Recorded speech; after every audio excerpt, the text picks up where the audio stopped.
In this video we will be building a £250 gaming PC featuring an i7-4790 and a GTX 1650 Super. So I'm going to put a little PC together, quickly give you an overview of the part, and then we'll put it together and then you'll see the final result. i7-4790 is a 4th gen Intel CPU. This is actually still relevant in 2022.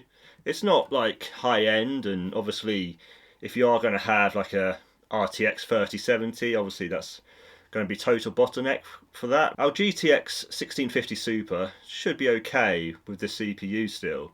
I know it is a little bit of an older CPU, but if you are at the budget end, this is still a good CPU. It's going to have a H81 Gamer motherboard from ASUS. And this is actually quite a nice board. I'll sort of show you up there. It's an ATX board. It's got pretty much everything that I need, all the connections and what have you, and actually has a little bit of lighting as well, like a little bit of red lighting to the side, so it's going to actually look quite nice in our case as well, but we'll get onto that in a bit. We've got 8GB of RAM. Now some people obviously say you have to go 16GB, but I still think even in 2022 you can, as long as you're going for esports titles, get away with 8GB still.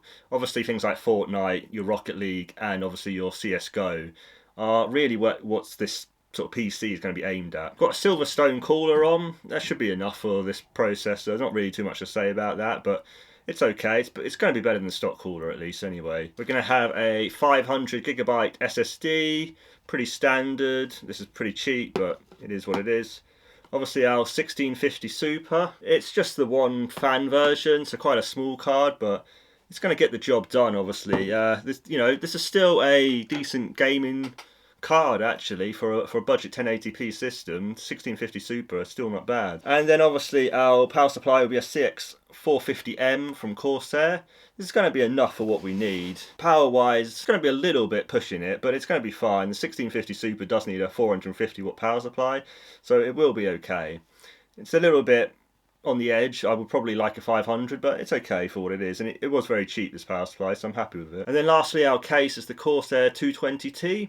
This is a really nice case with 3 RGB fans at the front, and it's going to look perfect in it's going to really kind of make our sort of older build, make it a little bit more newer and obviously a bit more sellable, because this PC will be sold on Facebook for probably around the £400 mark or so, or whatever I can get for it basically.